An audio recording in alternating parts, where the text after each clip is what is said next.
talking about the glove specifically, that again, we're in this 24-hour window where they're going to test this DNA, put it into the CODIS system, see if they can have some sort of match that can take them investigatively in one direction or another.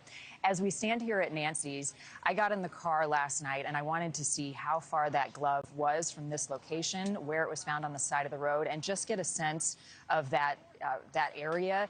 Here is part of what we found. All right, we are outside of Nancy Guthrie's house, and now that we have this information and the testing of the glove, her house is right here. We wanted to get a sense of how far her house is from where this glove was found that's being sent to the lab for DNA testing.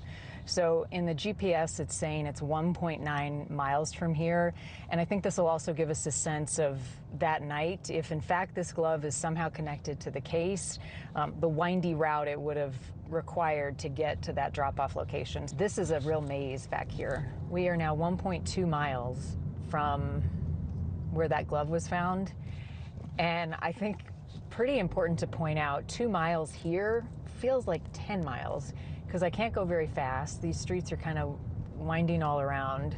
So 2 miles as the crow flies, but if you're actually driving these roads, it feels a lot further. So we're still in the neighborhood and we're coming up on a stop sign, and I think this is kind of a more main thoroughfare. Let's see, to get out of the neighborhood.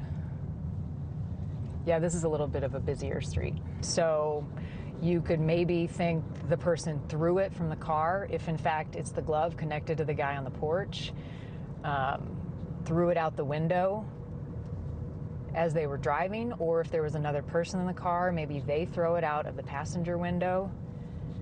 Again, these are just observations and guesses, but you have to think police are asking these same questions right now as they test this glove and try to figure out what, if anything, it has to do with Nancy's disappearance that night.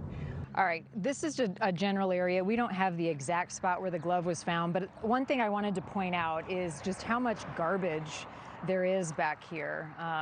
There's a cup, there's some sort of like spray paint bottle, there's some other stuff back here. I mean, there's a ton of debris back off the road. If this in fact was where the glove was found, there's a straw, here's an empty milk carton, a bottle of water. I mean, there's just tons of trash back here. I mean, people toss stuff over here all the time, but the fact that they found a glove that they're now testing over here is pretty critical.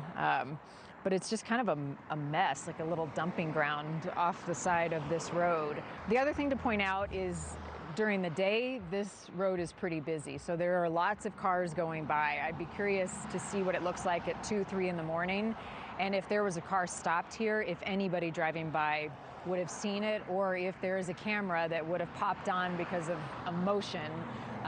But I also want to point out that other than a house right over here, where we're parked, there are no houses over here at all. So this is totally open, kind of an interesting place if in fact the glove belonged to the guy, that they would have chosen to drop it or stop here. There's nothing around.